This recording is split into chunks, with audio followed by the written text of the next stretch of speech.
दोस्तों, ये कहानी है एक मालिक और एक नौकर की। एक गांव में एक पंजाबी ढाबा था।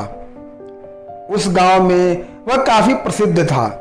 लोग वहां पर आते और बड़े चाव से खाना खाते। परंतु उस ढाबे पर एक नौकर ऐसा भी था जिसका काम में मन नहीं लगता था। वह बहुत शांत रहता था। आए दिन उससे काम में गलती होती रहती और उसका मालिक उसे रोज खरी खोटी सुनाता था। कभी वह अच्छे से बर्तन साफ नहीं कर पाता, कभी वह साफ सफाई नहीं कर पाता था और कभी कभार वह खाना भी अच्छे से नहीं बना पाता था। काफी दिन तक उसके मालिक ने उसकी गलतियों को नजरअंदाज किया, पर एक दिन उसके सब्र का बांध टूट ही गया। एक दिन वह नौकर अपने ग्राहक को खाना परोस रहा था, परंतु न जाने क्या हुआ, उसका पैर फिसल गया और उसका सारा खाना ग्राहक के ऊपर गिर गया। उसकी हरकत देख उसका मालिक उसके पास आया और उसे खूब खरी खोटी सुनाने लगा तथा अपशब्दों का प्रयोग करने लगा। वह बेचारा नौकर शांति से अपने मालिक की बात सुन रहा था। उसने कुछ नहीं कहा। कुछ समय बाद उसके नौकर ने सिर्फ इतना ही कहा कि मैं अस्वीकार करता हूं, और वहां से चला गया। उसका मालिक उसकी बात समझ न सका और संदेह में पड़ गया। बगल में खड़ा एक व्यक्ति सब कुछ देख रहा था।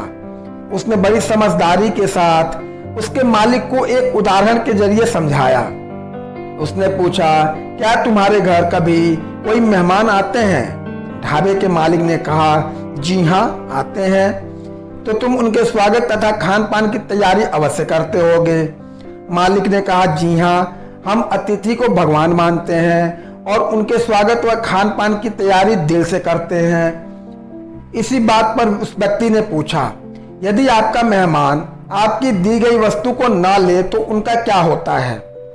मालिक ने कहा, यदि हमारा मेहमान हमारी दी गई वस्तु को नहीं लेता है तो हम उसके फैसले का सम्मान करते हैं और वह वस्तु उसके जाने के बाद हमारे घर में ही रह जाती है।